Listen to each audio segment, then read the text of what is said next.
Shalom, selamat pagi Romo Abah, Suster, dan Bapak Ibu yang terkasih dalam Kristus.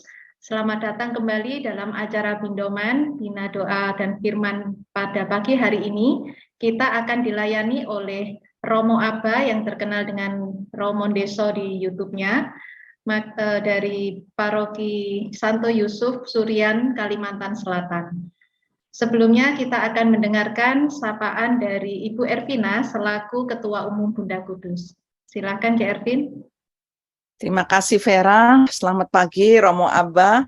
Di tengah kesibukannya di Kalimantan masih menyempatkan memberikan renungan untuk kami komunitas Bunda Kudus di dalam Bindoman ini, Bina Doa dan Firman. Bina Doa dan Firman ini kita sudah berusia kurang lebih 24 tahun Romo, jatuh bangun, tapi bukan lagu dangdut.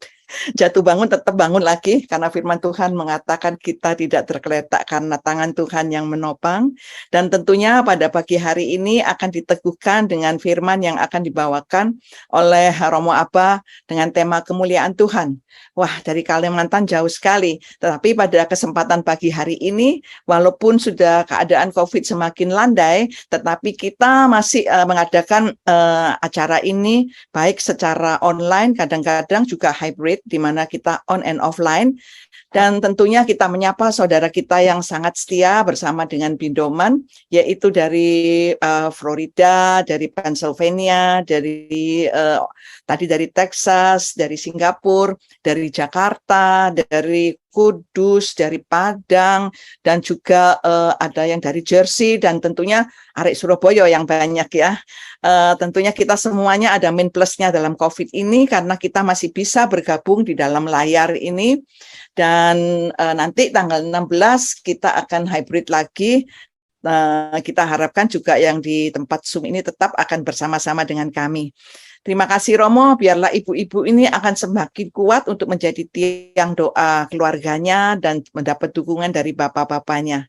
Demikianlah komunitas Bunda Kudus untuk Anda semuanya, dan nanti Anda akan dilayani oleh pujian dari sebagian kur komunitas Bunda Kudus, karena Bunda Kudus ini selain ada Bindoman, kita ada kursus Alkitab di Verbum, ada tim doa, dan ada juga paduan suara. Terima kasih, Tuhan Yesus memberkati semuanya. Selamat pagi Romo, selamat pagi Suster, selamat pagi Bapak Ibu sekalian, selamat pagi saudara sekalian. Di dalam Kristus, apa kabar semuanya? Semoga kita semuanya dalam keadaan sehat. Saat ini mari kita datang ke hadirat Tuhan, kita mau memuji dan menyembah Dia, kita mau melukiskan kebesaran Tuhan, karena Dia adalah Allah yang mulia. Layak dipuji disembah, Kaulah yang bertata dulu sekarang dan selamanya.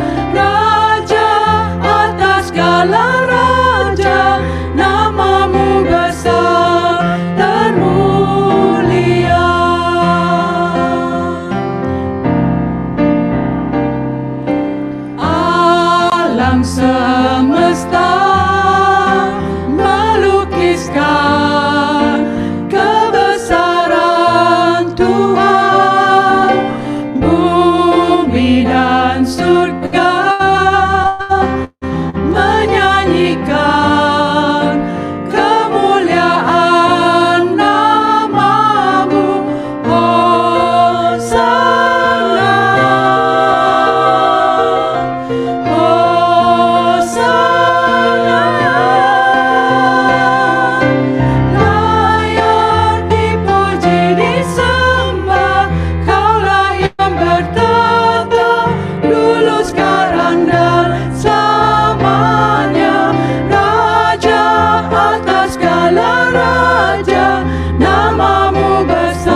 kita berdoa.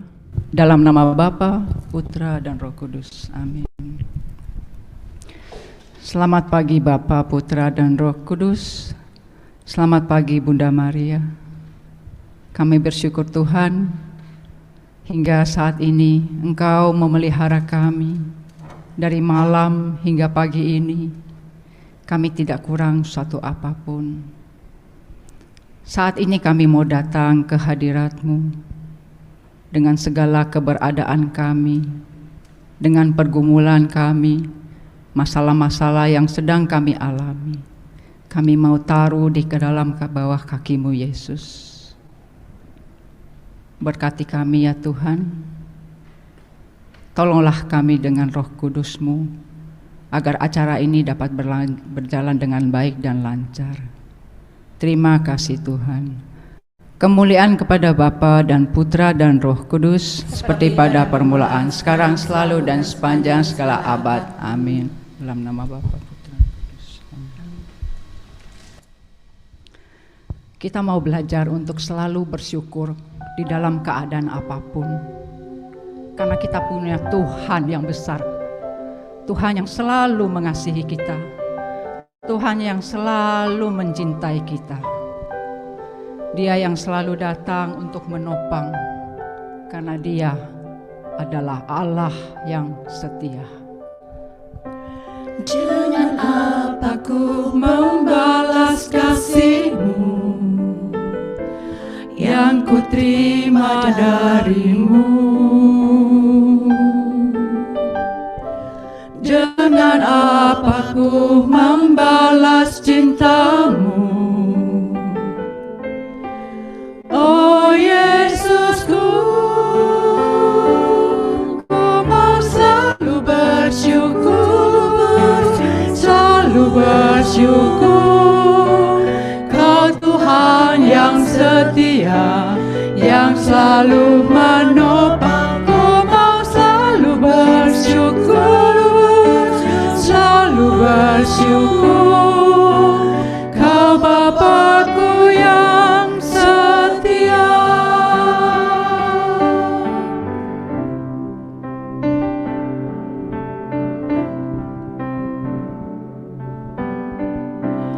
Dengan apa ku membalas kasih-Mu yang ku terima dari-Mu? Dengan apa ku membalas cinta-Mu?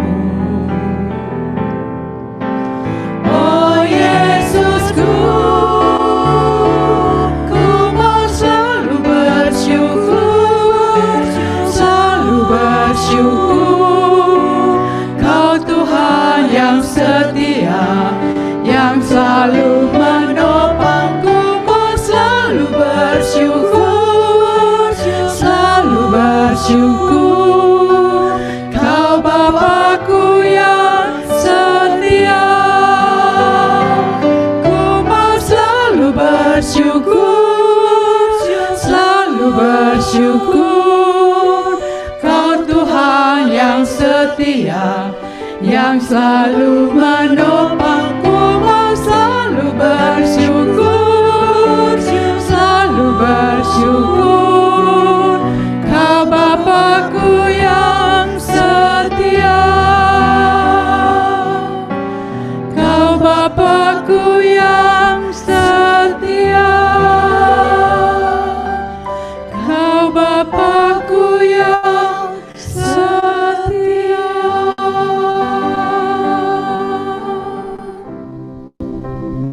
Engkau adalah kemuliaan, Allah yang senantiasa bertahta di tempat yang maha tinggi. Saat ini Tuhan, kami mau datang ke hadirat-Mu. Kami mau bersujud di hadapan-Mu. Kami mau menyembah Engkau Tuhan.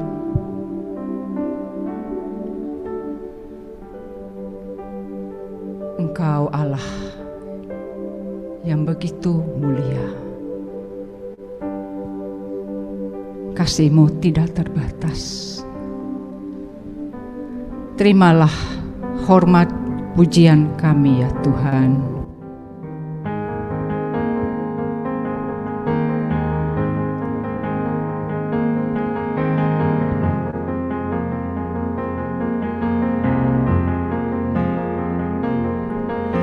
Ku pandang kemuliaan-Mu,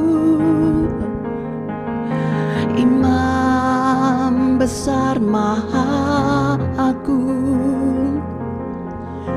Kaulah pemilik hidupku, Yesus Kristus Tuhan. Sujud di depan takhta-Mu, taklukkan seluruh hidupku. Dalam tangan-Mu penebus, Yesus Kristus Tuhan.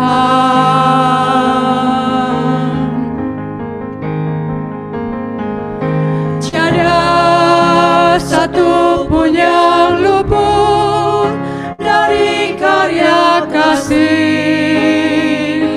yang mulia. Bagi-Mu segala pujian, hormat, kemuliaan.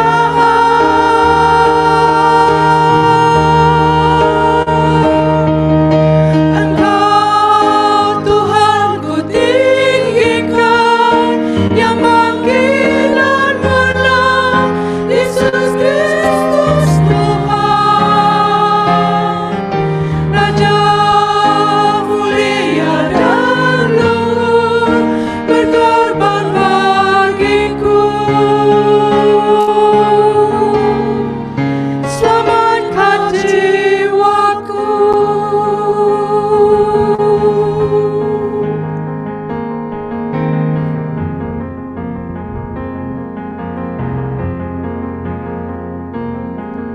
Sujud di depan takhta-Mu, taklukkan seluruh hidupku. Dalam tangan-Mu penebus, Yesus Kristus Tuhan.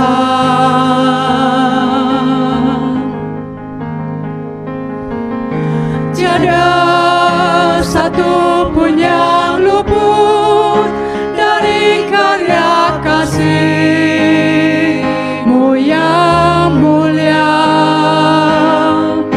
Bagi-Mu segala pujian, hormat, kemuliaan.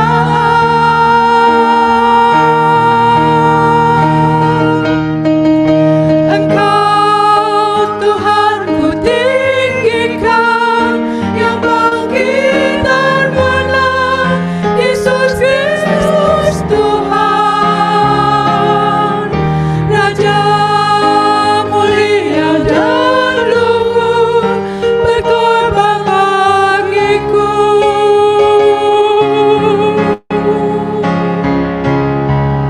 Maka jiwaku memuja, menyembah Sang Raja, Yesus Kristus Tuhan.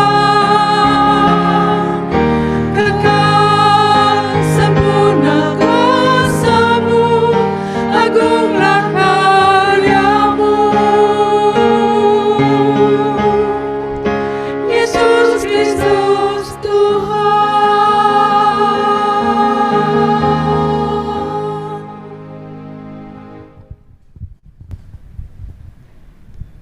Tuhan, saat ini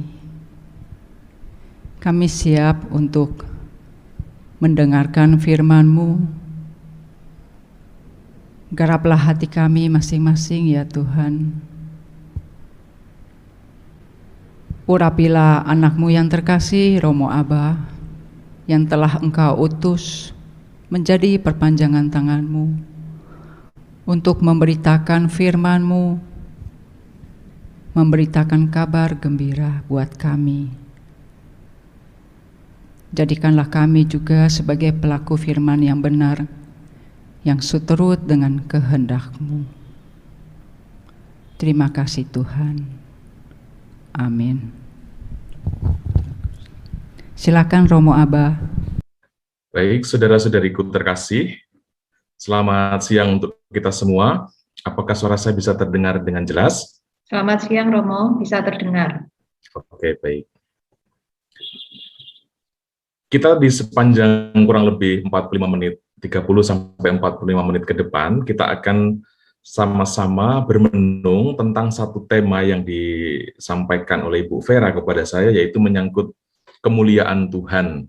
Nah, sebenarnya saya tidak mengulas secara khusus tentang bagaimana kita mau melihat kemuliaan Tuhan itu, tapi saya mengambil salah satu dari aplikasi bagaimana ketika seseorang itu mencari tentang kemuliaan Tuhan, lalu apa efeknya atau apa dampak dari saban kali kita mengucapkan kemuliaan kepada Bapa, Putra, dan Roh Kudus. Karena itu saya mengambil satu topik yang sering diungkapkan Yesus dalam Injil menyangkut ungkapan jangan takut. Nah, izinkan saya sejenak untuk berbagi layar. Nah, Ibu Bapak, Saudara-saudari, pertama-tama saya mau mengucapkan terima kasih banyak atas undangan ini, undangan bisa berbagi permenungan bersama Anda dalam ruang virtual ini. Ya, karena dengan undangan ini saya merasa terpakai. Karena di sini saya bertugas sebagai seorang pastor paroki yang di daerah yang belum terlalu cakap dengan teknologi digital, sehingga aktivitas lebih berupa pelayanan tradisional Sabtu Minggu. Nah, karena itu dengan adanya undangan-undangan seperti ini, saya merasa merasa terpakai sebagai seorang pastor. Nah, kita mau ngomong tentang kemuliaan Tuhan. Salah satu hal yang pasti teringat ketika kita berbicara tentang kemuliaan Tuhan, yaitu ungkapan kemuliaan kepada Bapa, Putra, dan Roh Kudus. Saya sangka semua agama itu pasti akan mengklaim tentang Allah itu maha mulia. Tetapi dasar dari kenapa kok kita bisa mengungkapkan Tuhan sebagai mulia itu beda-beda antara agama satu dengan agama yang lain. Kita sebagai murid-murid Yesus, sebagai orang-orang Kristen, yang kita pahami dengan kemuliaan Tuhan itu bukan sekedar konsep berpikir tentang Tuhan, ya, bukan tentang titik terakhir dari pikiran kita mengenai sesuatu yang tak lagi berujung, tak lagi mampu kita pikirkan, lalu kita menyebut itu sebagai Allah. Jadi, jadi kemuliaan dalam arti ini bukan tentang ketidakmampuan kita untuk memikirkan sesuatu lalu kita menyerah dan kita katakan ya memang Tuhan maha mulia. Tidak. Tetapi kemuliaan Tuhan yang dimengerti oleh kita sebagai orang-orang Kristen adalah pengalaman. Nah, ini ada Allah Tritunggal. Allah Tritunggal itu bukan tentang konsep mengenai Allah, tetapi bagaimana kita mengenal Allah berdasarkan pengalaman. Ini jadi saya sangka ini sangat bagus dan sangat mendalam, setidaknya yang saya bisa renungkan. Bagaimana kita sebagai orang beriman Kristiani, orang beriman Katolik, memahami Allah bukan berdasarkan definisi atau konsep, tetapi berdasarkan pengalaman. Sehingga ketika kita menyebut Allah Tritunggal, itu sebetulnya adalah rumusan untuk mengatakan pengalaman kita atau pengalaman gereja mengenai Allah. Dan dari Tritunggal itulah kita kemudian sampai pada titik keyakinan Allah itu sungguh maha mulia. Dan kemuliaan Tuhan itu dialami di dalam kehadiran Bapa, Putra, dan Roh Kudus itu. Nah, saya pernah mengulas ini juga dalam salah satu tayangan saya di channel YouTube Romo Deso. Mungkin Bapak Ibu bisa nengok-nengok sedikit, tidak banyak informasi yang Anda dapat di situ, tapi setidaknya pendalaman imannya bisa dapat ini. Nah, saya ingin masuk pada salah satu tema dari ungkapan kemuliaan Tuhan ini, yaitu ungkapan jangan takut. Nah, ini sebuah permenungan, tidak untuk menjawab semua hal, tetapi semoga dengan ulasan sederhana ini, ada sesuatu yang mungkin bisa dicerahkan dari kehidupan kita berdasar konteks hidup kita masing-masing. Tentang jangan takut. Ada begitu banyak ungkapan catatan dalam ayat-ayat dalam kitab suci, khususnya Perjanjian Baru, dalam mana Yesus mengungkapkan jangan takut, jangan takut. Nah ini. Dan saya sangka juga pada diri kita sekarang ini, ungkapan jangan takut itu sangat relevan.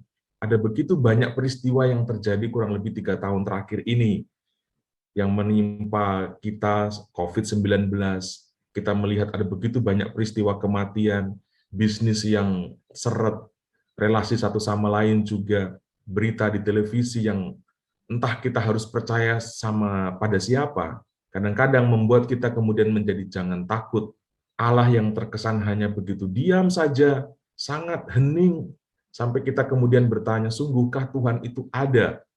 Ya. Kadang-kadang teriakan Yesus di salib juga menjadi teriakan kita.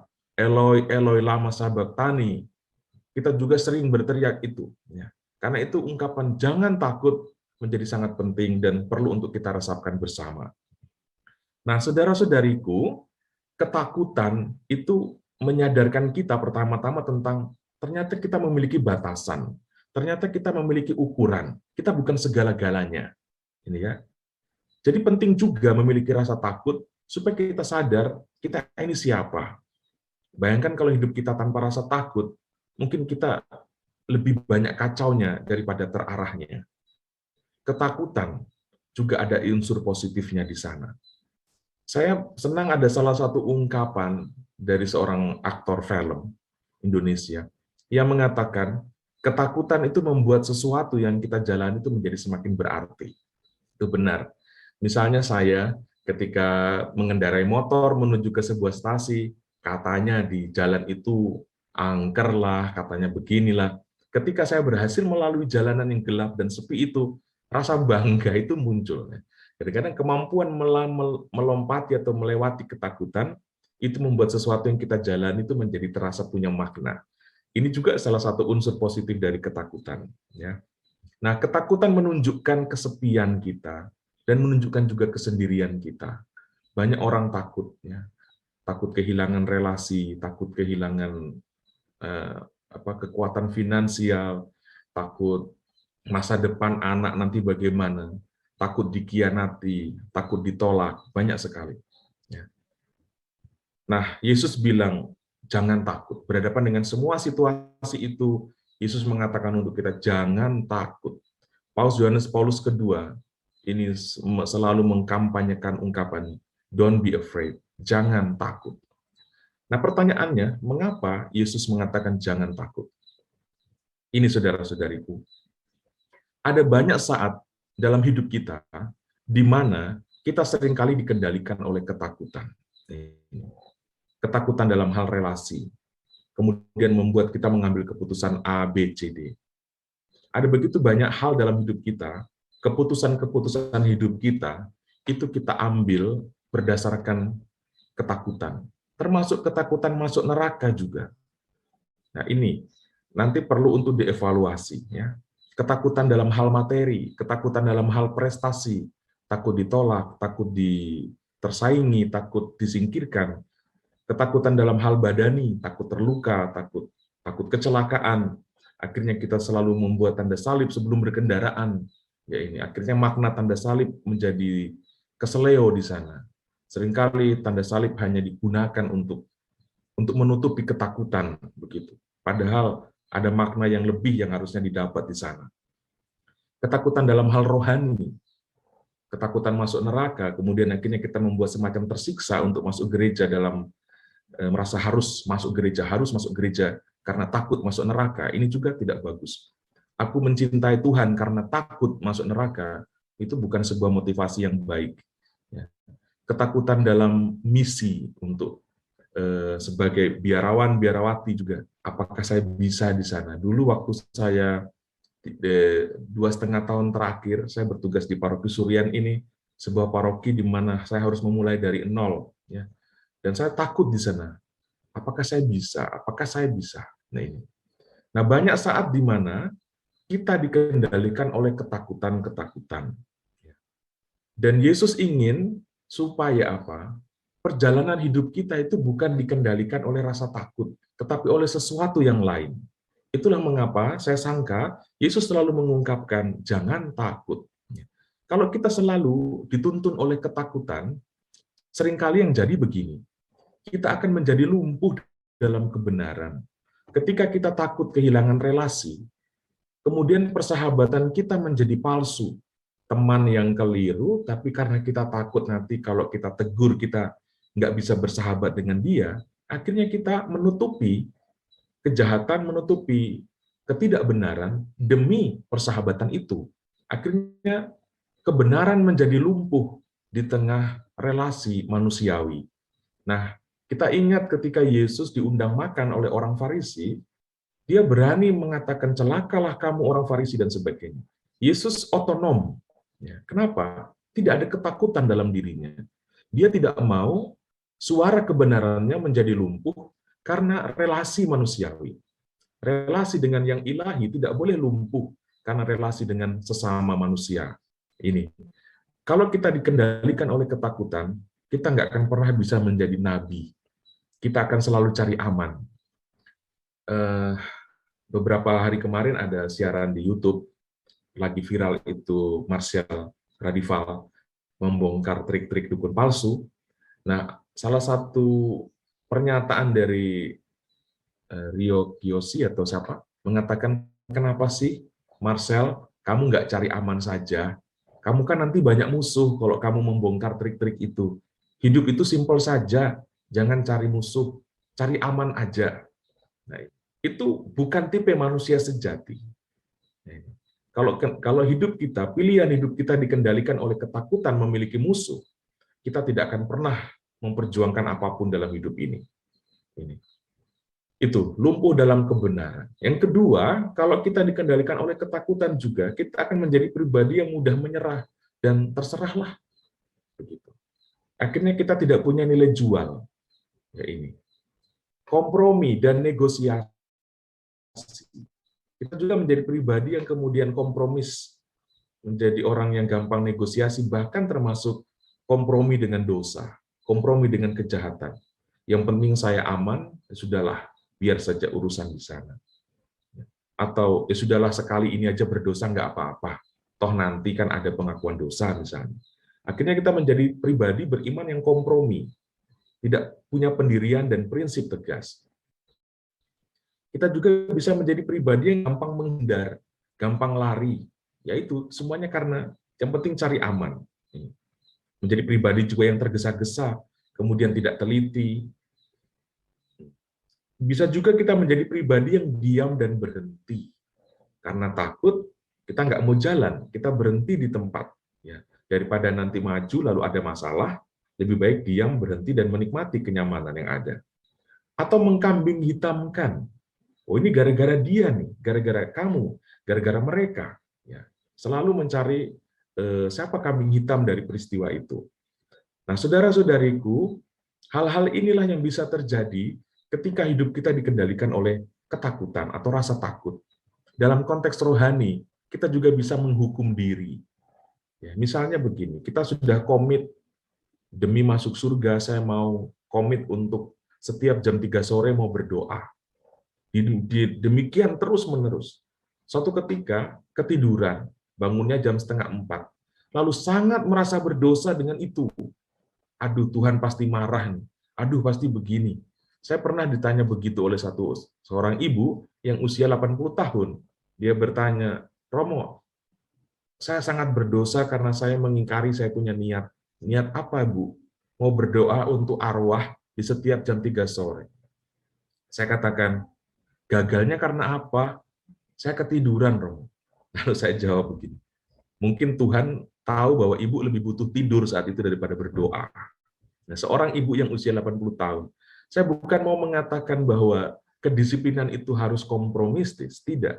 Tetapi jangan menghukum diri. Jangan sampai kemudian karena obsesi kita untuk masuk surga, ketakutan kita masuk neraka, membuat kita kemudian beriman dengan cara yang keliru, begitu. Dengan sebuah cara berpikir yang tidak tepat. Ini. Yesus bilang, jangan takut. Mengapa? Supaya hidup kita tidak digerakkan oleh ketakutan, melainkan digerakkan oleh kasih. Ini. Kami, para misionaris Hati Kudus Yesus MSC, dalam jatuh bangun kami sebagai manusia, kami menyampaikan sebuah pesan spiritualitas hati. Bagaimana orang digerakkan oleh kesadaran bahwa engkau dicintai, engkau dikasihi, engkau dihargai, engkau dipercaya oleh Allah. Ini. Dan jangan bergerak berdasarkan ketakutan. Seakan-akan Allah itu mengancammu, seakan-akan Allah itu menakut-nakutimu. Tidak. Allah sedemikian mencintaimu sampai dia habis-habisan untukmu. Kontemplasi kita atas lambung Yesus yang ditikam dengan tombak dan mengeluarkan darah dan air, itu mau mengatakan betapa totalnya Yesus atau Allah itu mencintai kita. Karena itu hidup kita jangan digerakkan oleh ketakutan, yang malah membuat kita terjebak dalam beberapa hal yang tadi saya sebutkan. Kelumpuhan dalam kebenaran, menyerah dan terserah, kompromi, menghindar, mengkambing hitamkan, bahkan menghukum diri. Ini. Kita harus digerakkan oleh kesadaran aku dicintai Tuhan. Ini. Nah, di keyakinan bahwa aku dicintai, keyakinan bahwa aku dikasihi, aku diperhatikan, harus menjadi penggerak dasar hidup kita. Beberapa hari yang lalu saya mendampingi satu kelompok juga dalam kegiatan Zoom begini dengan tema takut mencintai Tuhan itu sebuah panggilan karena rasa takut atau panggilan karena dikasihi. Nah ini, ketika kita masuk gereja pada hari Minggu, yang mendorong kita apa? Karena ketakutan, kalau saya tidak masuk nanti doa saya tidak terkabul, kalau saya tidak masuk nanti jangan sampai bisnis saya bisa gagal, kalau saya tidak masuk gereja jangan. Nah, ketakutan nanti tidak dicintai Tuhan sehingga aku masuk gereja supaya dicintai Tuhan, atau aku masuk gereja karena didorong keyakinan bahwa aku dikasihi Tuhan sehingga aku mau mengekspresikan pengalaman kasih itu dengan memuji dan menyembah Dia. Ini. Pujian dan penyembahan kita itu karena ketakutan atau karena dorongan ekspresi diri bahwa aku dikasihi oleh Allah. Nah, Ibu, Bapak, Saudara-saudari, sampai pada titik ini, mari kita sama-sama merenung dan bertanya, apakah ekspresi-ekspresi iman kita selama ini itu didorong oleh rasa takut atau didorong oleh keyakinan bahwa aku dicintai? Sesuatu yang didorong oleh ketakutan itu membuat kita lelah, membuat kita capek. Tetapi sesuatu yang didorong oleh karena pengalaman dicintai Allah, keyakinan bahwa aku ditebus, aku diperhatikan oleh Allah, itu membuat kita lebih bergerak dengan penuh rasa tenang, damai, dan pujian serta penyembahan kita pun berbeda daripada ketika kita melakukan itu didorong oleh rasa takut tadi. Orang yang digerakkan oleh keyakinan atau kepercayaan bahwa dirinya dicintai Allah, ciri yang pertama apa? Dirinya akan memiliki ketenangan batin. Nah ini. Apakah kita cukup tenang dalam hidup ini? Atau kita menjadi pribadi yang gampang panik? Seolah-olah Tuhan itu tidak ada. Seolah-olah Tuhan itu tidak berpihak padaku. Apakah kita menjadi pribadi yang semacam relasi kita dengan Tuhan itu kita pandang seperti relasi transaksional? Oh, karena aku kurang memberi kepada Tuhan, sehingga jangan sampai nanti Tuhan akan begini-begini terhadap saya.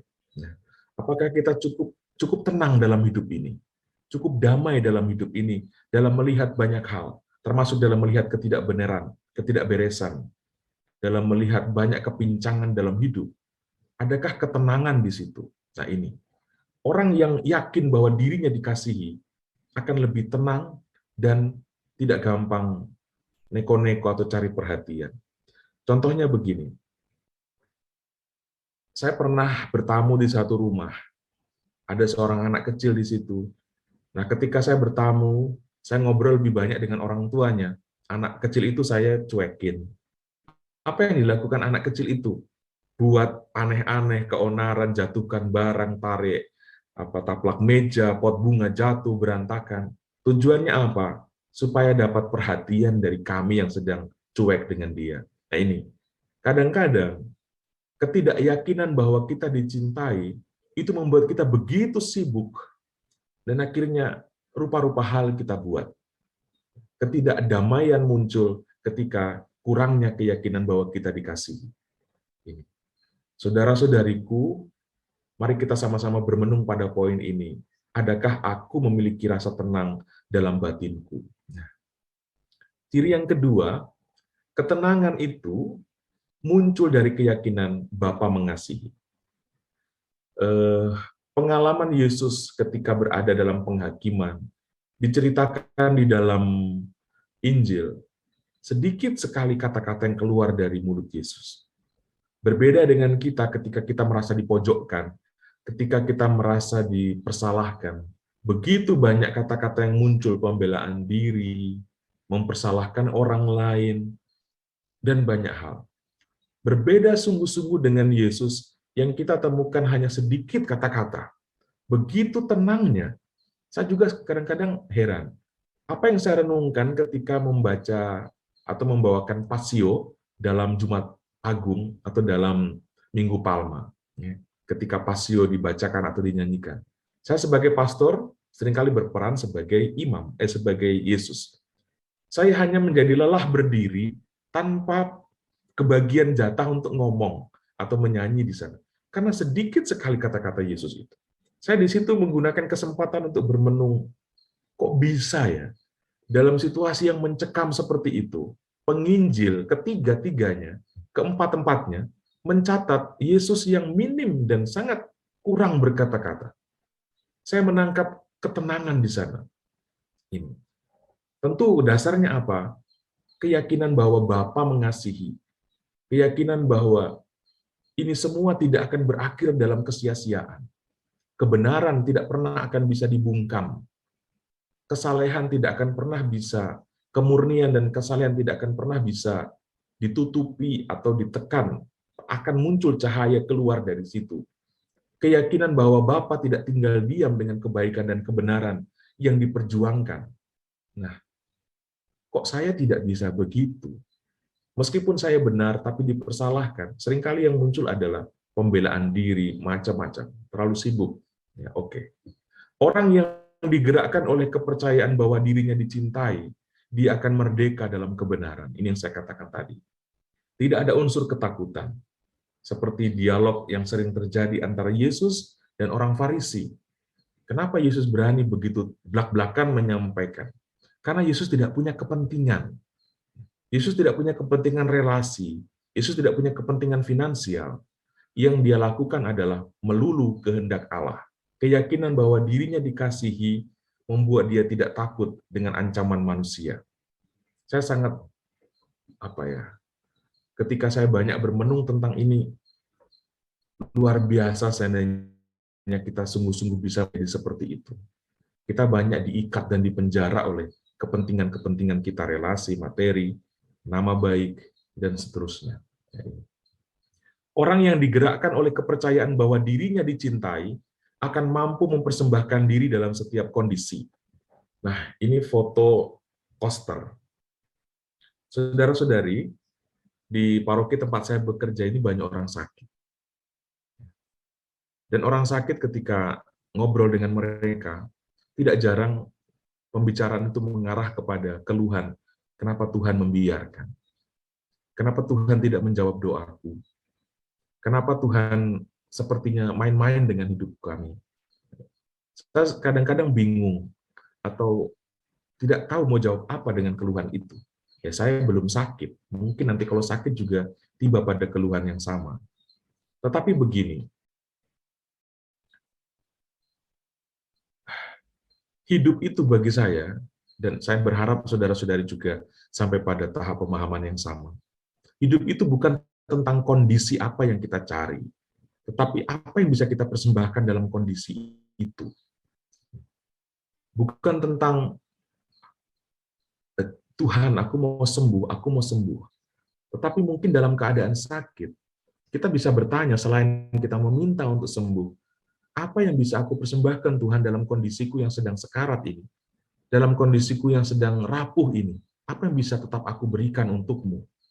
Karena kita dipanggil beriman, bukan pertama-tama supaya sehat, tetapi supaya kita mempersembahkan kesehatan.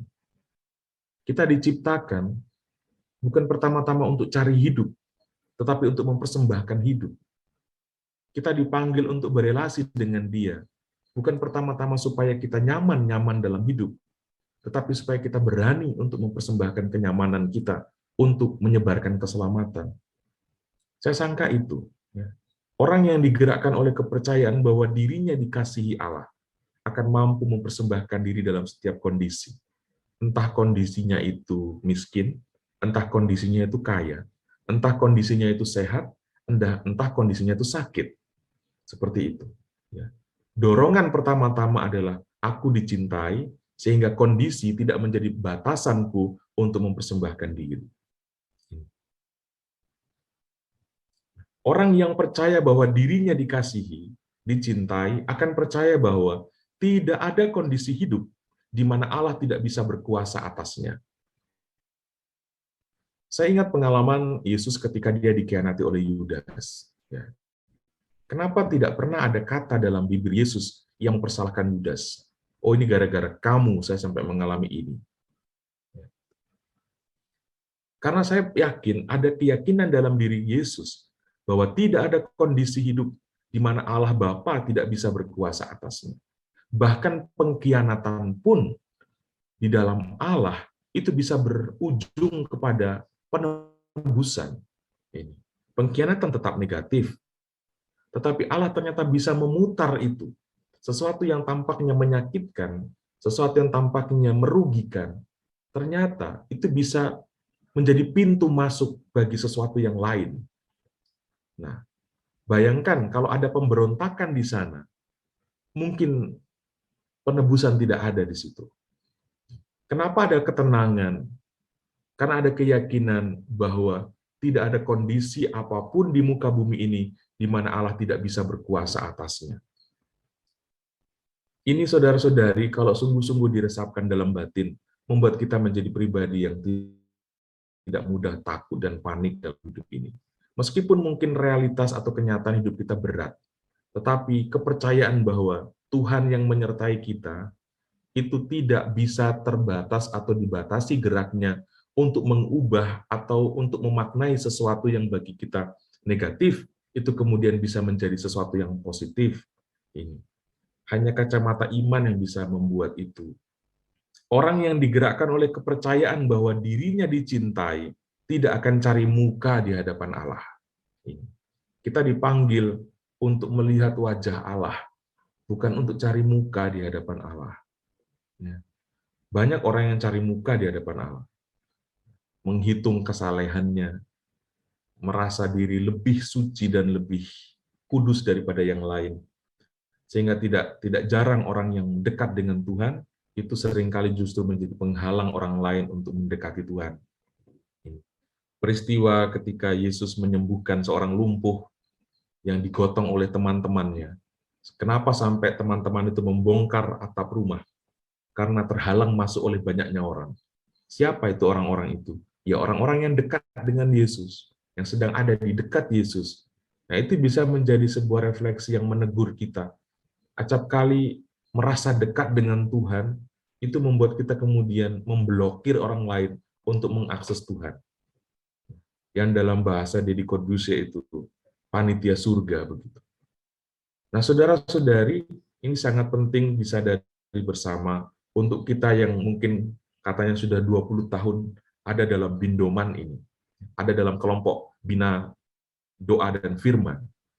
Semoga kesalehan kita, percakapan-percakapan kita dengan Allah itu bukan semacam investasi untuk mencari-cari muka di hadapan Allah, tapi semakin mengenal wajah Allah, sehingga ketika kita semakin kenal wajah Allah, kita juga semakin ngeh dengan orang lain.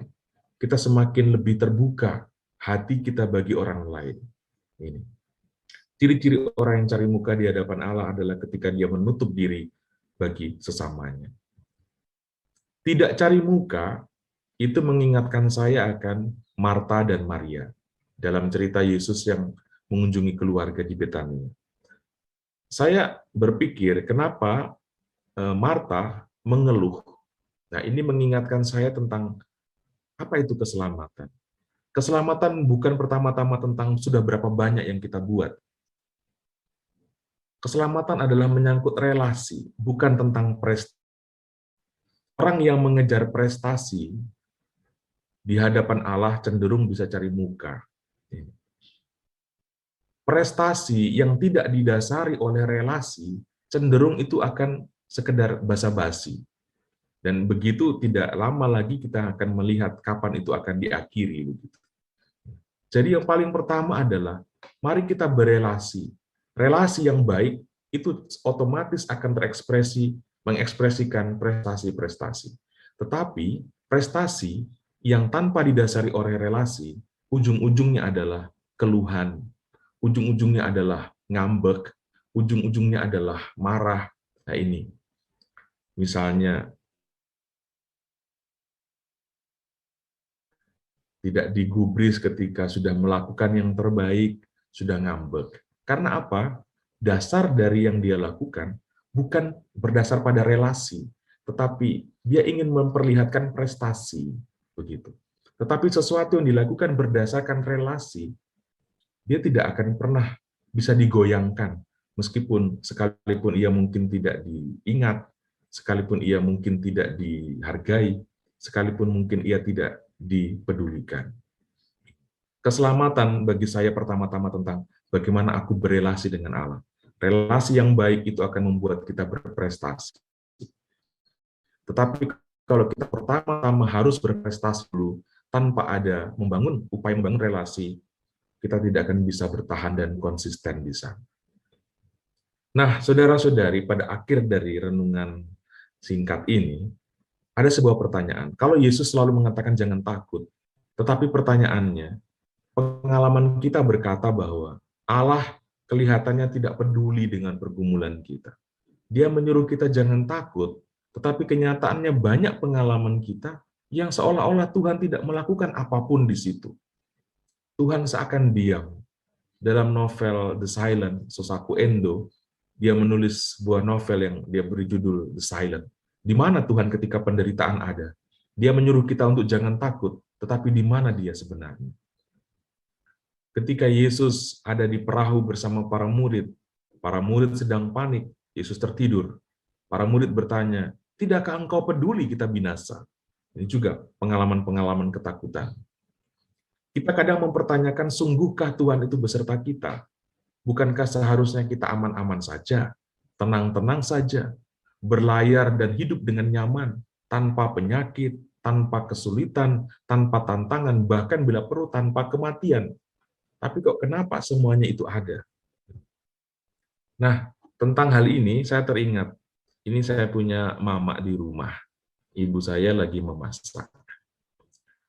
Ketika saya masih kecil, ibu saya pernah bilang begini, Abah, kalau mau makan itu berdoa dulu, nak. Saya bertanya, Ma, kenapa sih harus berdoa dulu? Nggak langsung makan saja. Lalu ibu saya bilang, ya kita perlu berdoa, nak, supaya apa? Supaya ketika kamu makan, kamu nggak hanya fokus tentang makan apa, tapi kamu bisa sadar kamu sedang makan dengan siapa. Kalau kamu berdoa, kamu menghadirkan Tuhan di saat kamu makan, kamu bisa makan bersama dengan Tuhan. Ini bahasa ibu saya, seorang mantan Muslim. Kalau kamu sadar bahwa kamu makan bersama Tuhan, meskipun itu hanya tempe, ikan asin yang dibakar, itu bisa lebih nikmat daripada ketika makan tanpa sadar kamu sedang makan dengan siapa. Saya sangat suka dengan kata-kata ibu saya ini. Ya. Berdoa itu bukan untuk mengubah makanan tempe tiba-tiba jadi spaghetti atau jadi pizza, tetapi membuat saya sadar, saya sekarang sedang makan, dan saya sedang makan dengan siapa.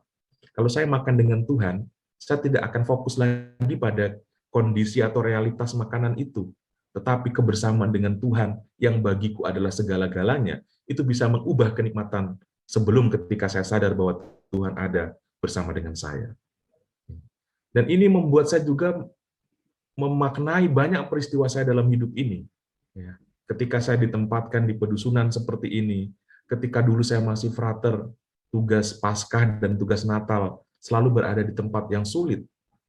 Kemudian saya berkata dalam hati saya, perjalanan imamat saya ini bukan tentang kondisinya, bukan tentang tempat, bukan tentang realitas, tetapi tentang relasi saya dengan Tuhan.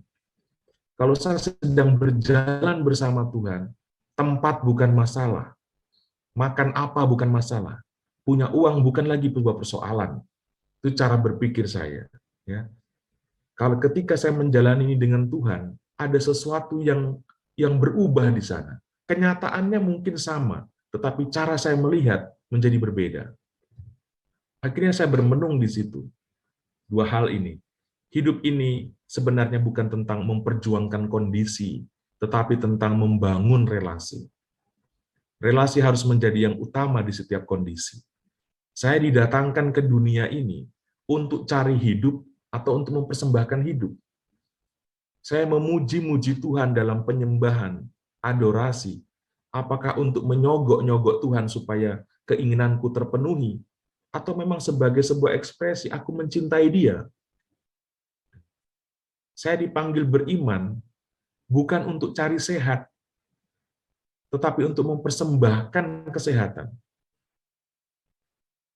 Aku dipanggil untuk beriman kepada Tuhan bukan untuk cari kenyamanan, tetapi untuk mempersembahkan kenyamanan. Karena itu bagi saya agak keliru kalau kita selalu memfokuskan iman pada aspek apa yang aku ingin. Jadi seakan-akan Tuhan itu jadi alat atau jadi kendaraan untuk kepentinganku. Contoh begini, saya mau dekat dengan Tuhan supaya masuk surga. Dan nanti kalau sudah di surga, Tuhannya dikemanakan? Surga itu bukan tujuan.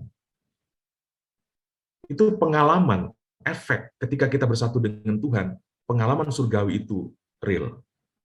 Jadi tujuan hidup kita bukan tentang kenikmatan dan kenyamanan yang kita fantasikan, tetapi kebersamaan real dengan Kristus itulah tujuannya.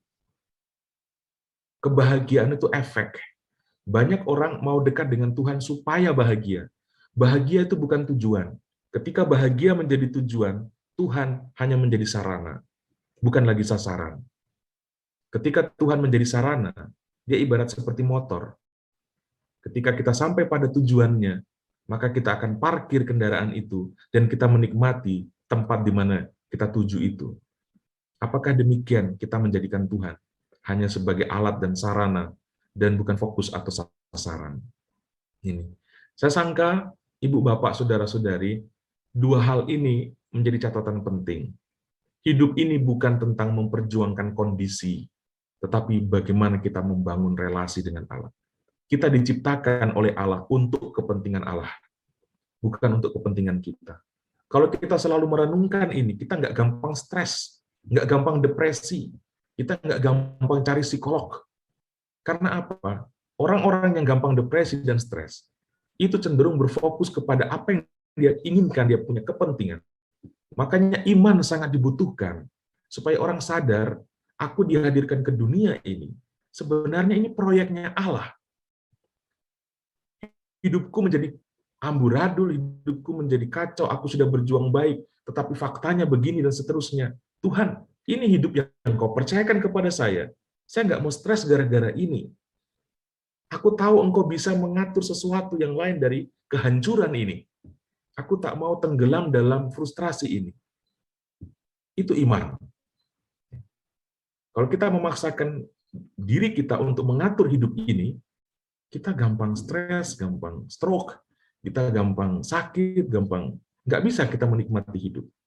Jangan paksakan kebahagiaan, tetapi nikmatilah hidup. Jangan memaksakan kebahagiaan, tapi jalanilah dan nikmatilah hidup bersama Tuhan. Kebahagiaan itu efek, bukan tujuan. Kalau kita hanya sibuk dengan menciptakan kondisi atau menciptakan kenyataan-kenyataan yang kita mau, maka kita akan kehilangan kesadaran untuk membangun relasi yang Allah rindukan. Disinilah awal dari hidup itu kosong gersang, akibatnya pelampiasannya pada seks bebas, narkoba, pada persinahan, kemabukan, judi, dan lain sebagainya. Karena sesuatu yang kosong di sana. Akibatnya, orang sibuk dan gelisah, serta menderita dengan kondisi-kondisi. Pertanyaannya, mengapa mereka tidak memaksimalkan diri dengan melakukan apa yang bisa dilakukan dan dipersembahkan dalam kondisi-kondisi itu? Romo, anak saya masuk Islam, Romo. Saya sakit berbulan-bulan dengan itu. Ngapain stres dengan itu? Tuhan tidak mati akal dengan anak ibu atau anak bapak yang pindah agama. Muridnya Yesus sendiri malah menjual Yesus. Itu Yudas. Toh pengkhianatan itu bisa berujung kepada penebusan. Masihkah kita ragu dengan kemahakuasaan Allah dan kita hanya fokus pada persoalan anakku pindah agama, lalu aku harus jadi stroke gara-gara itu?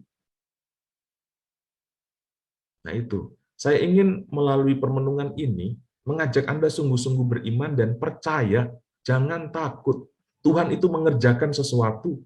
Mungkin kita nggak bisa menikmatinya sekarang, tapi percayalah, perjalanan hidup yang kita persembahkan di dalam Tuhan tidak pernah berujung kepada kesia-siaan. Setialah dalam relasi itu. Jangan mudah stres, jangan mudah frustrasi dan drop. Jangan berdoa, Tuhan, ubahlah ubi ini jadi roti.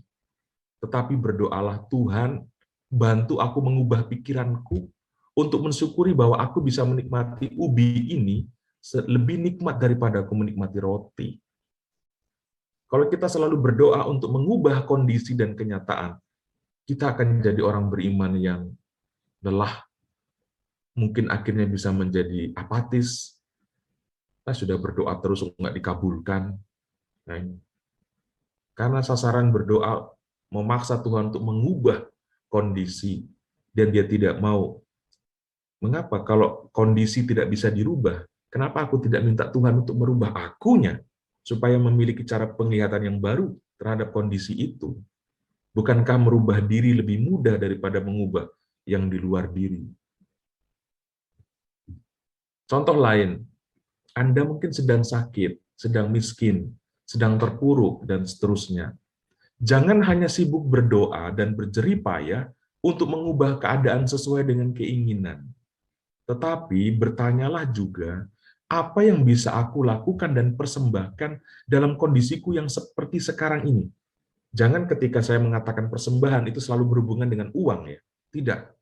Persembahan itu tidak selalu berhubungan dengan uang.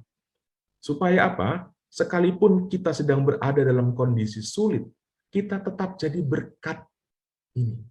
Meskipun kita sedang berdarah-darah, kita tetap jadi berkat. Tapi kalau kita selalu menuntut yang kita mau, kita akan lupa untuk jadi berkat. Kalau kita fokus pada kondisi hidup, realitas hidup, kita akan bertanya, aku dapat apa? Tapi kalau kita fokus pada relasi, kita akan bertanya, aku mempersembahkan apa? Nah, ini. Makanya lagu yang viral, jadi terkenal karena Dr. Terawan itu sangat suka, saya suka sekali menyanyikan itu. Bila saatnya nanti ku tak berdaya lagi, hidup ini sudah jadi berkat. Ada salah satu film The Lion King. Raja itu dia mengatakan kepada anaknya, raja yang sejati itu bukan mencari apa yang bisa dia kumpulkan dan kuasai atau taklukkan. Raja yang sejati adalah mencari apa yang bisa dia persembahkan. Ya, ini sangat Kristus banget. Bukan mencari apa yang bisa ditaklukkan, dikuasai, tapi mencari apa yang bisa dia persembahkan. Makna sejati hidup kita adalah bukan dari seberapa banyak yang kita kumpul, tetapi seberapa banyak yang telah kita persembahkan. Kita nggak tahu kapan kita sakit. Jangan sampai ketika kita sudah nggak mampu lagi menyanyi, kita nggak mampu lagi berkata-kata, kita nggak mampu lagi berjalan, ketika kita tengok ke belakang, ternyata saya belum pernah buat apapun bagi sesamaku. Itu adalah hidup yang paling menyedihkan. Sudah sakit, sejarah hidup juga menunjukkan betapa miskinnya kita dalam memaknai perjalanan kita. Kita tidak tahu batasan umur hidup kita, karena itu pemazmur bilang, menghitung hari itu juga bagian dari kebijaksanaan. Menghitung hari. Jadilah berkat. Jangan tunggu kondisimu mapan dulu baru menjadi berkat. Jadilah berkat dalam kondisi apapun. Tidak selalu berhubungan dengan uang.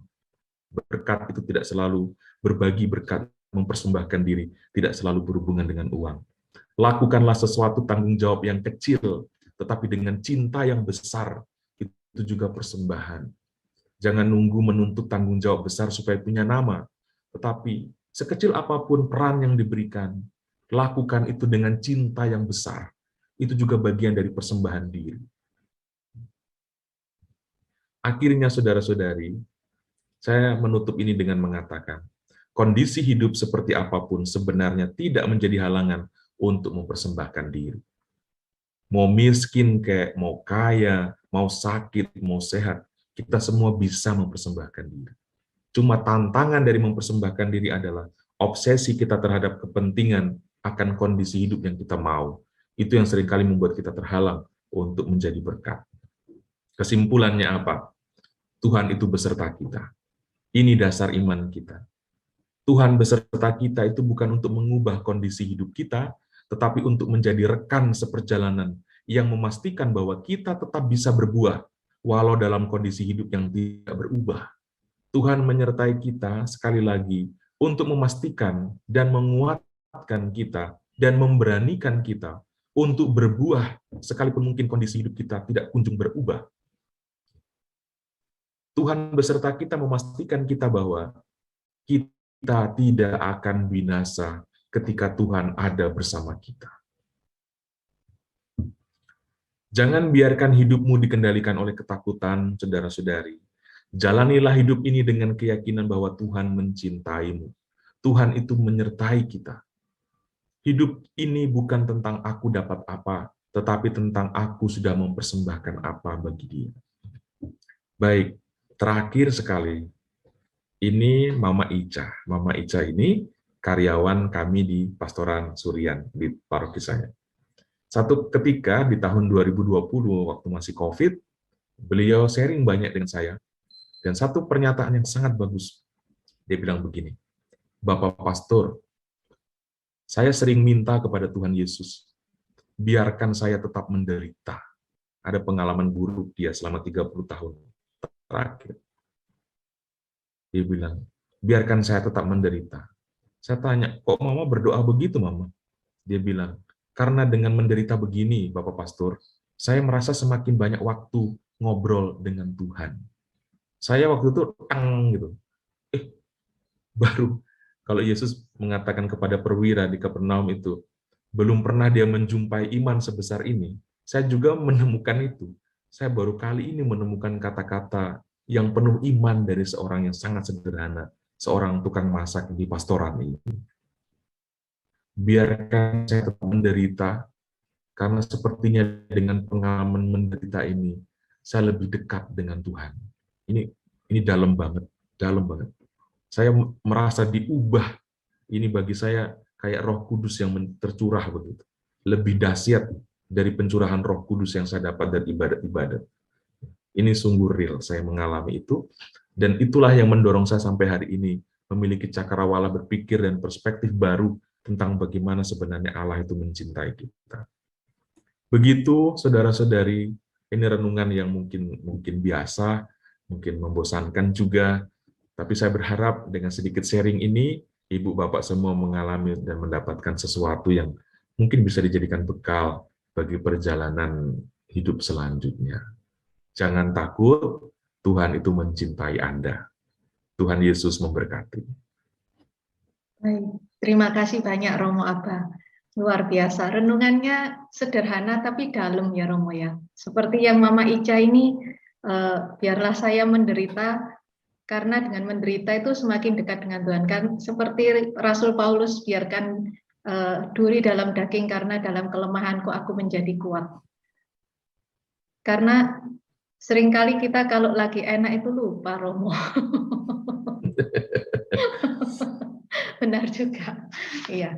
Jadi luar biasa ya Romo, kita dapat tetap memuliakan Tuhan dengan mempersembahkan hidup kita dan tidak sibuk dengan mencari-cari apa yang kita dapatkan, apa yang kita harapkan, tapi terus-menerus mempersembahkan hidup kita kepada Tuhan. Baik, Romo, ini saya bantu bacakan, ada beberapa pertanyaan.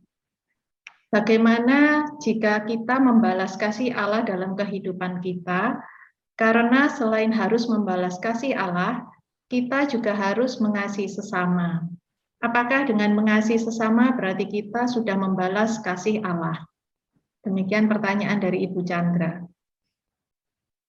Baik Ibu, ya tentu nggak masalah pernyataan itu kita membalas kasih Allah. Tapi sebenarnya siapa kita kok bisa membalas Allah ya? Itu ya oke, nggak apa-apa. Semoga kata-kata saya ini nggak menjadi kontroversial. Tapi bagi saya itu sebuah kesombongan ketika kita mengatakan aku mau membalas Allah. Nggak tahu apa yang Ibu rasakan, tapi membalas Allah, membalas cinta Allah pada kita, saya nggak sanggup.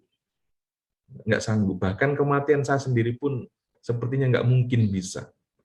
Tapi apa yang bisa kita lakukan? Mengekspresikan sukacita karena aku dikasihi Allah. Hanya itu yang kita bisa buat. Mengekspresikan dengan cara yang ya mungkin bermacam-macam. Dengan jalan memuji Dia, dengan jalan berbagi berkat, tapi bukan untuk membalas, tapi mengekspresikan itu dorongan yang akan jadi dengan sendirinya ketika kita sedang berada dalam suasana dikasihi. Contoh begini, semua kita pasti pernah mengalami jatuh cinta dengan lawan jenis, ya, entah masa SMA atau kapanpun lah. Gitu.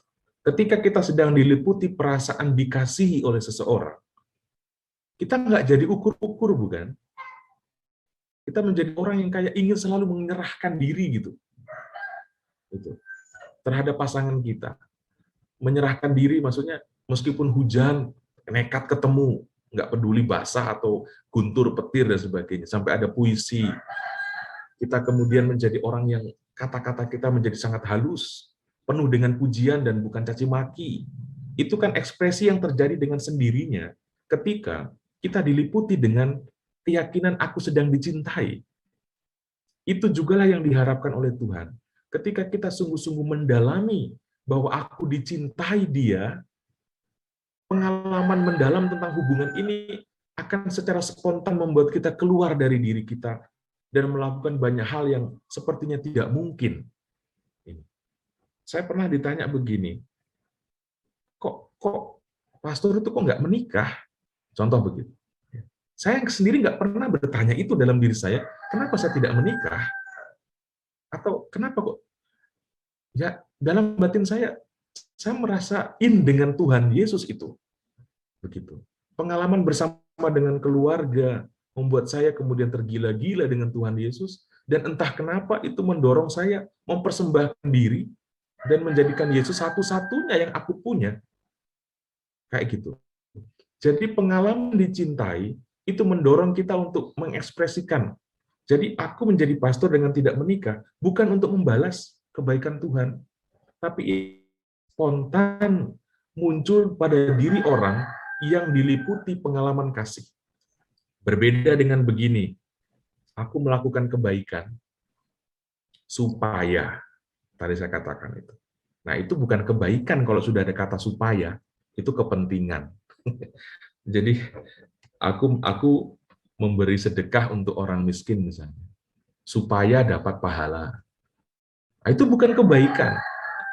Kebaikan hanya disebut kebaikan ketika tanpa ada kepentingan. Ketika sudah ada kepentingan di situ, saya sangka itu bukan lagi kebaikan, tapi itu strategi, taktik. Ya, itu. Jadi kalau kita berbuat baik supaya masuk surga, saya sangka itu bukan kebaikan, malah menjadi kejahatan ketika kita menjadikan orang miskin sebagai batu pijakan kita untuk bisa masuk surga. Kita memberi sedekah pada orang miskin tujuannya supaya masuk surga. Bukankah itu mengobjektifir orang kecil untuk tujuan kita masuk surga? Jadi bagaimana ya?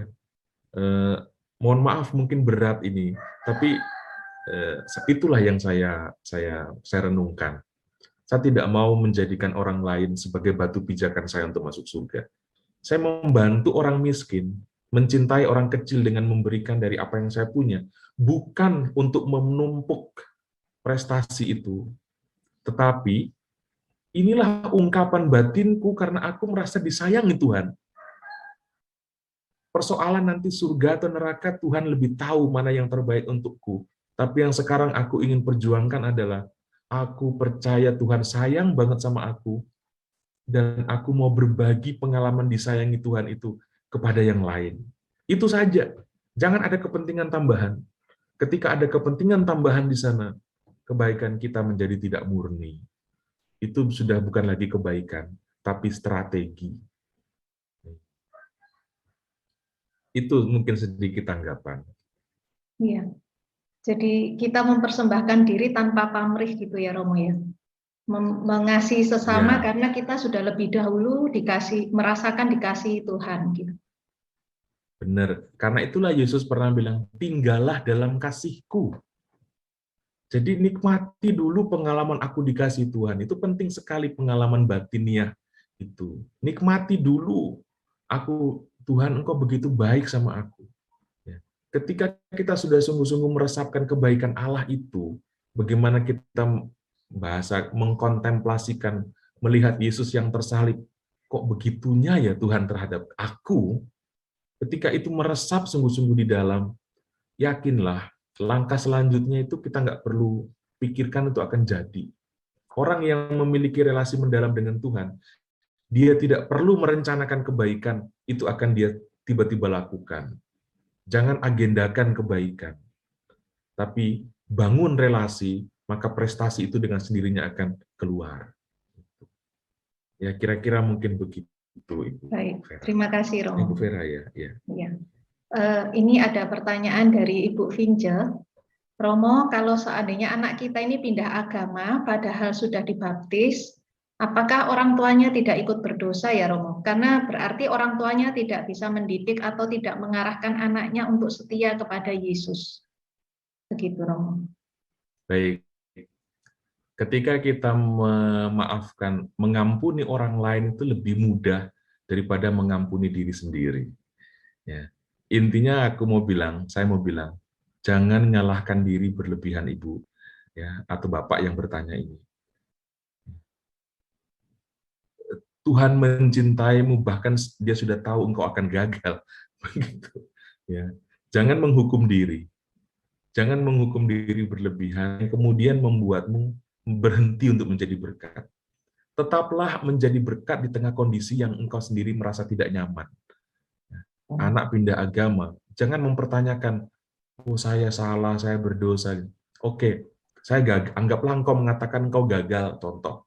Tapi sekarang Tuhan, apa yang aku harus lakukan di tengah pengalaman keluargaku begini? Aku tak mau tinggal dalam pengalaman ini berlama-lama, yang membuatku kemudian gagal jadi manusia. Kalau anakku gagal, aku nggak boleh gagal jadi orang. Contoh begitu. Ya. Jadi jangan menghukum diri berlebihan, yang membuat kemudian kita berhenti mandek jadi berkat. Ya. Pengalaman seperti itu dialami oleh banyak orang. Ya. Bukan salah Ibu. Ya, kalau mau tanya salah siapa, Ibu sendiri yang bisa melihat. Ya. Sejauh mana saya selama ini mendampingi. Apakah agama yang aku hidupkan dalam keluarga itu sebatas norma-norma saja, atau ada spiritnya? Aku rajin ke gereja memang, aku selalu bawa anakku ke gereja, tapi di rumah aku nggak pernah teguran dengan suami, ya sama aja. Aku selalu bawa anakku ke gereja, ikut sekolah minggu, tapi ketika di rumah anak nggak melihat pengalaman iman. Papa dan mamanya nggak pernah ngobrolin tentang Tuhan, Papa dan mamanya nggak pernah mengekspresikan kasih sayang yang mendalam, ada pengampunan, ada pujian, dan sebagainya. Nah itu. Ya. Jadi iman atau hidup beragama itu bukan sebatas pada ritual di gereja, tapi bagaimana itu dihadirkan dalam pengalaman keluarga, apakah ada kasih dalam keluarga, itu juga. Tapi sudah, yang saya katakan ini bukan maksud saya untuk menghakimi, saya juga toh tidak kenal, tapi yang saya mau katakan dalam konteks tema hari ini, jangan menghukum diri berlebihan. Tuhan sedang memanggilmu bangkit dari kejatuhan itu, dan tetaplah jadi berkat meskipun engkau sedang tersayat-sayat. Ini ya, ibu yang sedang tadi bertanya itu. Tetap jadilah berkat, tetap cintai anak itu, tetap jadilah berkat sebagai Kristen, meskipun hatimu sedang tersayat-sayat. Terima kasih, Ibu. Baik, terima kasih Romo. Jadi seandainya yang penting kita sudah memberikan teladan yang baik begitu ya Romo, memberikan kasih dan teladan yang baik. Kalau seandainya masih tidak sesuai dengan yang kita harapkan, ya kita masih percaya Tuhan masih punya jalan lain yang lebih baik. Begitukah Romo? Ya, Romo. Ya, jadi ya, ya Romo. Ya, saya lanjutkan. Ya, jadi Romo aja dulu. Baik, Romo aja dulu. Oke, jadi benar bahwa yang penting aku sudah berusaha memberikan yang terbaik. Tuhan, aku sudah berusaha maksimal, Engkau tahu yang aku selama ini perjuangkan, Engkau tahu apa yang sudah aku korbankan bagi semua ini. Toh kalau akhirnya aku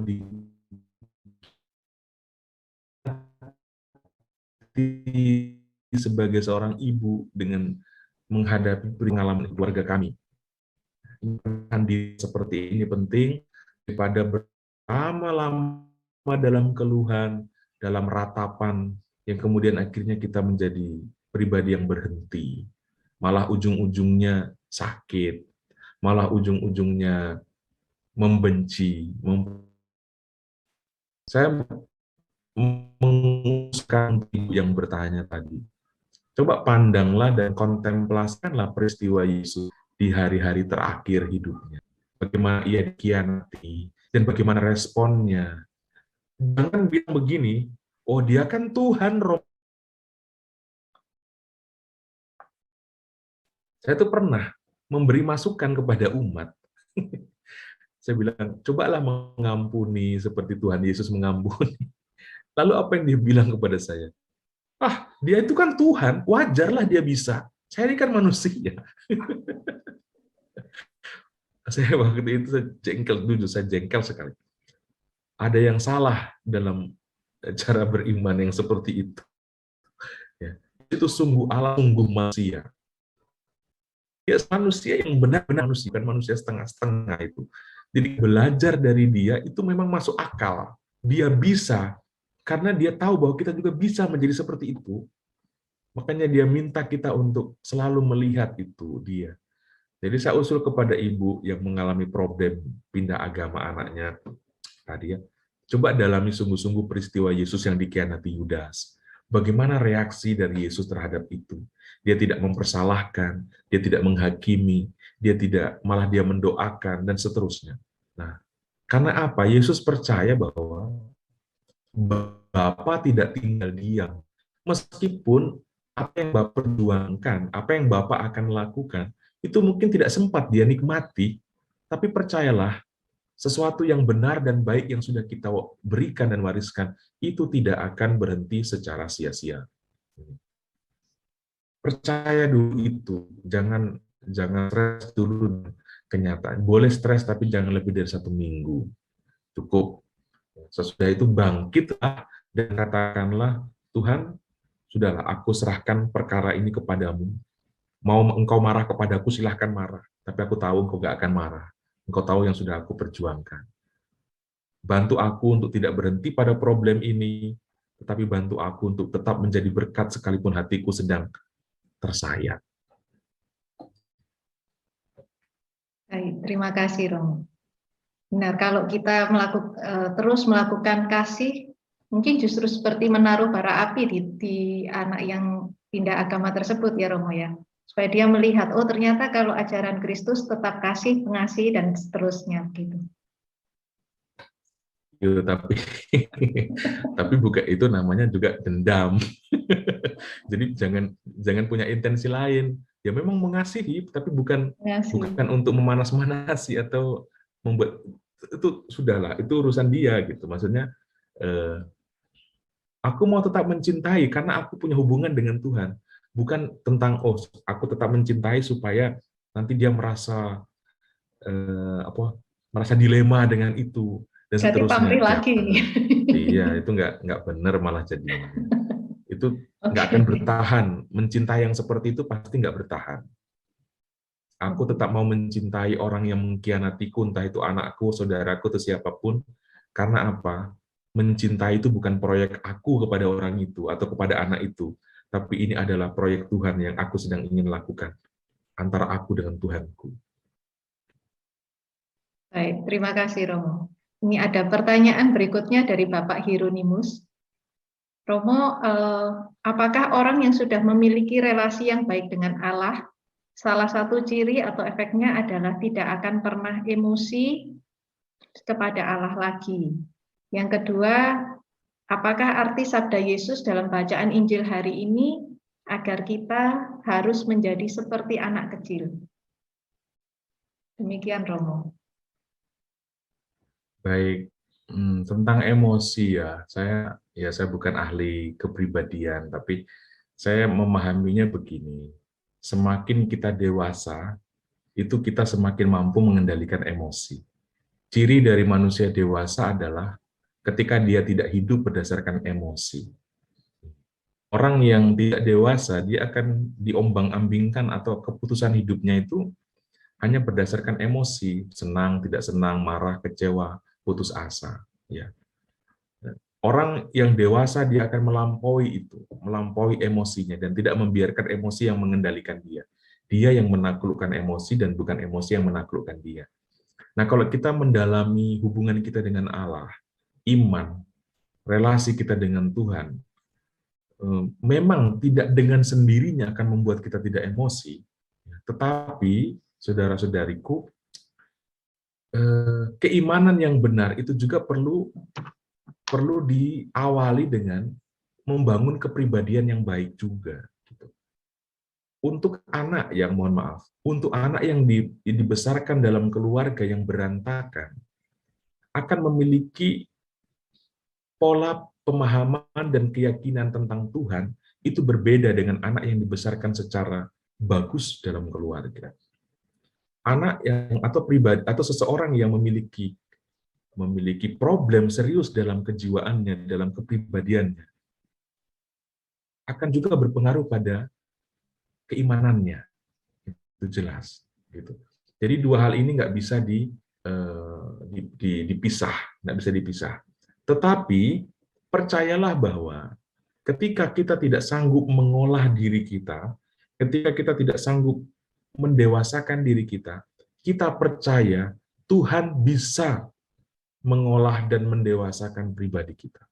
Nah, karena itu, jangan berhenti untuk tetap berharap dan memohon, tetapi dengan sebuah kesadaran, Tuhan, aku mencintaimu, tetapi ada sesuatu yang tidak beres dalam diriku. Aku mudah marah. Aku sulit mengampuni. Tolong bantu aku di situ. Nah, ketika Yesus turun dari gunung, ada seorang yang membawa orang yang kerasukan setan kepada Yesus. Dan murid-muridnya tidak bisa menyembuhkan itu.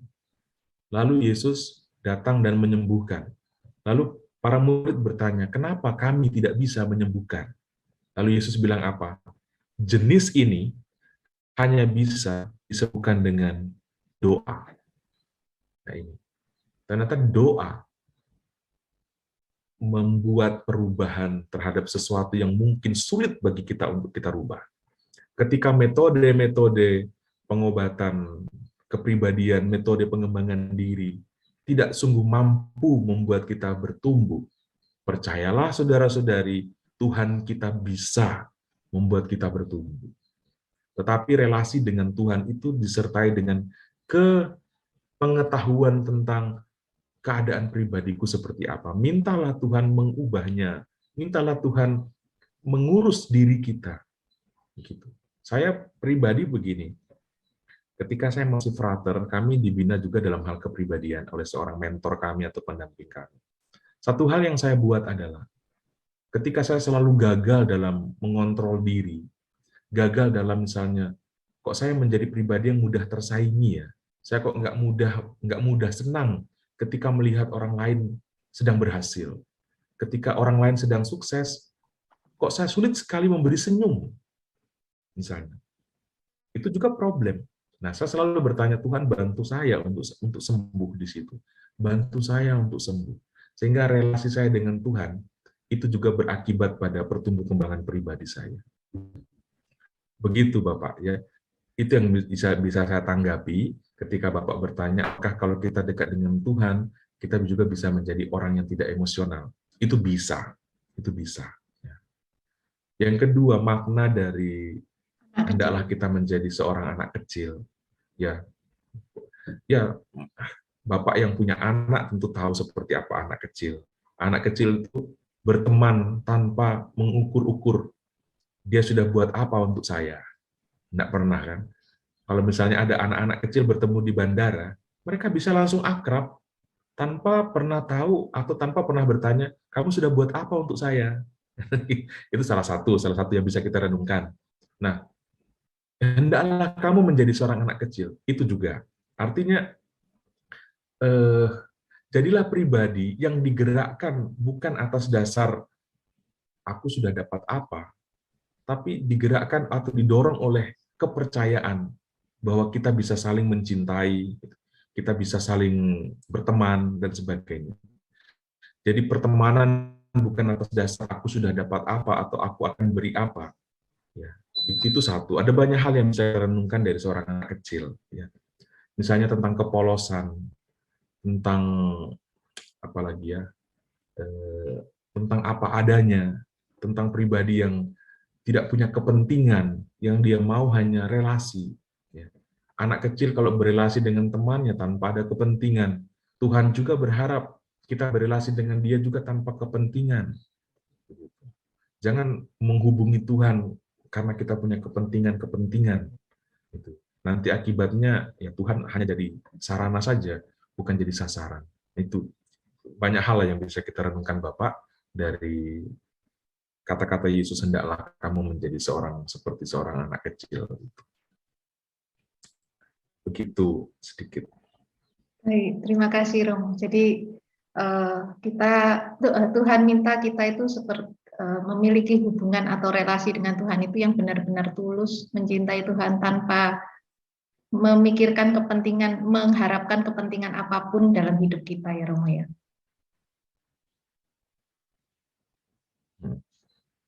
Seperti anak kecil. Baik, Romo, ini ada pertanyaan terakhir dari Bapak Yanuar. Kalau boleh tahu Romo, alasannya Romo memakai nama Romo Deso di channel YouTube Romo, kenapa ya Romo?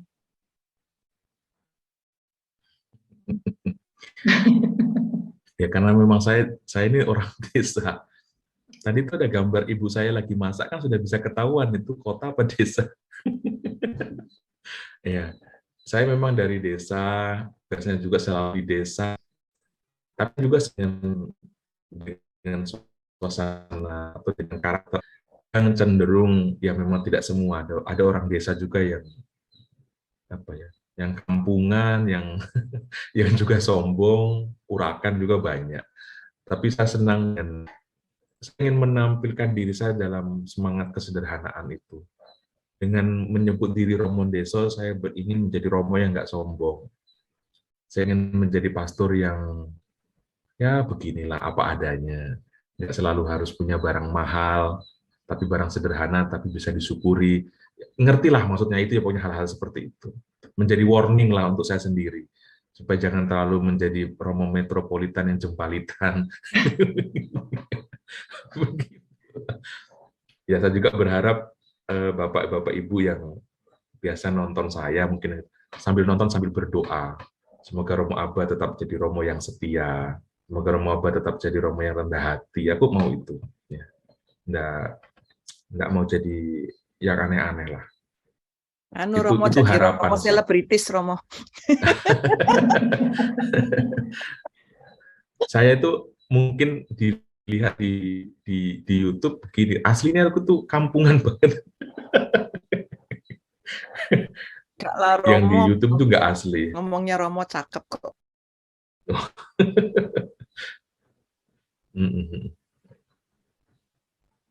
Begitu. Iya, baik. Terima kasih Romo. Meskipun dengan channel YouTube Romo Deso, tapi isinya sangat luar biasa, mendalam sekali renungan Romo di setiap channel YouTube-nya Romo.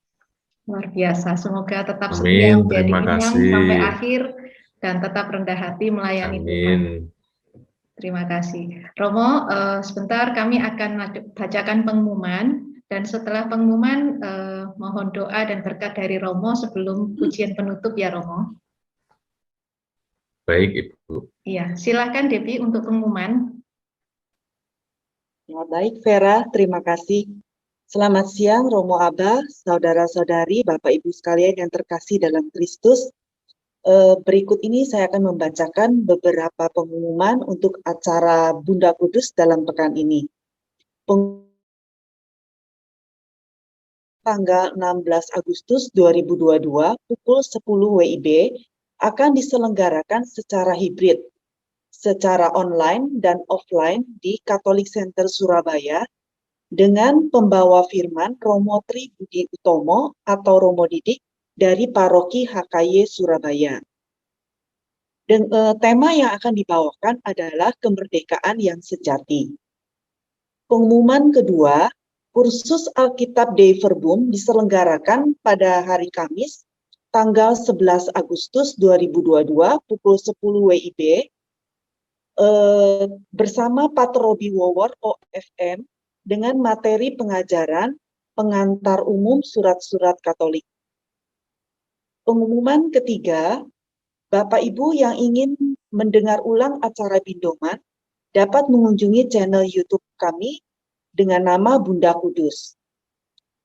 Bapak Ibu juga bisa mendapatkan informasi-informasi lain yang berkaitan dengan acara-acara Bunda Kudus di media sosial kami melalui Instagram, Facebook, dan Telegram dengan nama Bunda Kudus. Pengumuman keempat, latihan KUR Bunda Kudus diadakan setiap hari Senin dan Kamis pukul 11 sampai 13 waktu Indonesia Barat.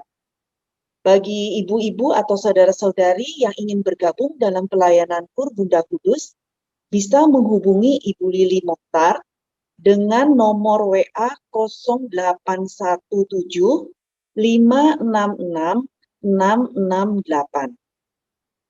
Pengumuman kelima, Bapak Ibu yang membutuhkan informasi lebih lanjut tentang kegiatan-kegiatan Bunda Kudus dapat menghubungi Sekretariat Bunda Kudus melalui WA 0857 8468 9521. Pengumuman keenam, Bapak Ibu yang tergerak untuk mendukung pelayanan kami di Bunda Kudus dapat menyalurkan persembahan kasih dengan mentransfer ke rekening BCA nomor 464 567 5674 atas nama Erni Istiawan atau Setiawati Mulyo. Saya atas nama Bunda Kudus mengucapkan terima kasih atas dukungan Bapak Ibu semuanya. Pengumuman ke-7, Misa dan doa novena Bunda Maria Pengurai Simpul Masalah bersama Pater Robi Wowor OFM diselenggarakan setiap hari Senin dan Jumat pukul 19 waktu Indonesia Barat. Meeting ID dapat dilihat di layar atau melalui channel YouTube Sahabat Holy Land. Pengumuman ke-8, kami Bunda Kudus juga membantu penjualan barang-barang rohani dari Pater Robi Wowor. Seluruh hasil penjualan akan diserahkan ke pimpinan Fransiskan di Yerusalem untuk kelangsungan kekristenan di Holy Land.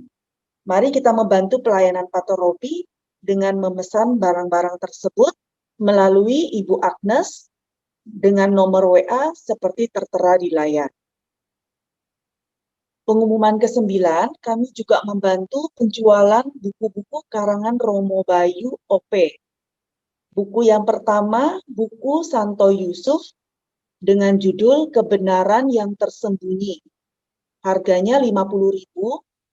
Buku yang kedua, buku tentang hidup dan karya pendiri Ordo Pewarta, Santo Dominikus de Guzman, dengan harga 30.000. Bila Bapak Ibu ingin memesannya, silakan menghubungi Sekretariat Bunda Kudus sebelum kehabisan, karena stok buku hanya 20 buah. Terima kasih atas partisipasi Bapak Ibu semuanya. Tuhan memberkati kita semua. Sekian pengumuman untuk pekan ini. Terima kasih. Terima kasih, Debbie. Baik, Romo berkenan untuk memberikan doa penutup dan berkat ya, Romo. Baik, saudara-saudari, mari kita mengakhiri perjumpaan virtual ini dengan berdoa dan mohon berkat Tuhan. Dalam nama Bapa dan Putra dan Roh Kudus. Amin.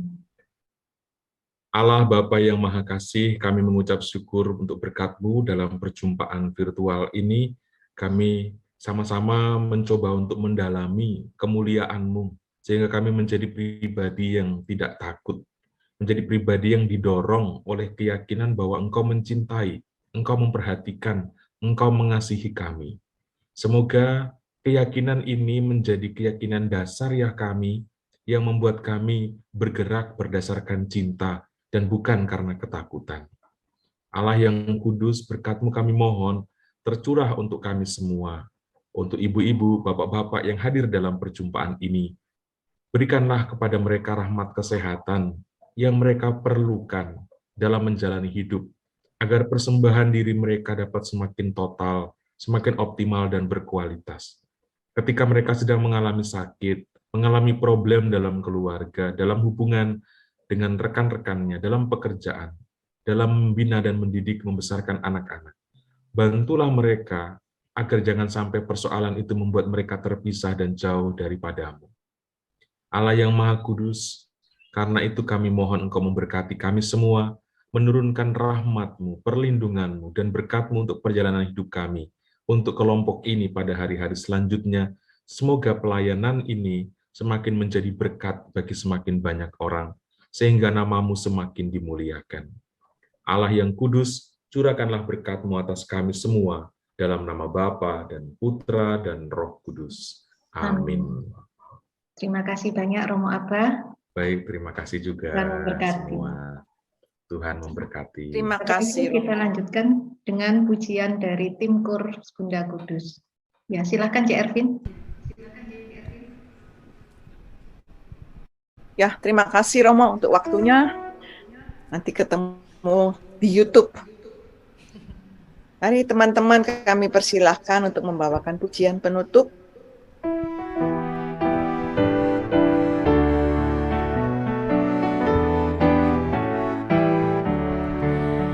Slaminyon derek Gusti, mana ayam lan tentrem, Gusti paring cekap sedaya, mana ayam lan tentrem. Slaminyon derek Gusti, mana ayam lan tentrem, Gusti paring cekap sedaya, mana ayam lan tentrem. Kulon derek Gusti, kulon derek Gusti, datang pundi lamahipun. Kulon derek Gusti, kulon derek Gusti, kulon derek Gusti, datang pundi lamahipun. Kulon derek Gusti, kulon derek Gusti, kulon derek Gusti. Terima kasih, Tuhan berkati. Ayo Rusta. Oke, bye semua. Bu Vera, thank you. Bye. Semuanya, Bapak Ibu. Thank you. Terima kasih. Dina, Terima ya. kasih, C. Laurencia. Bye, Gwen, bye. Good night.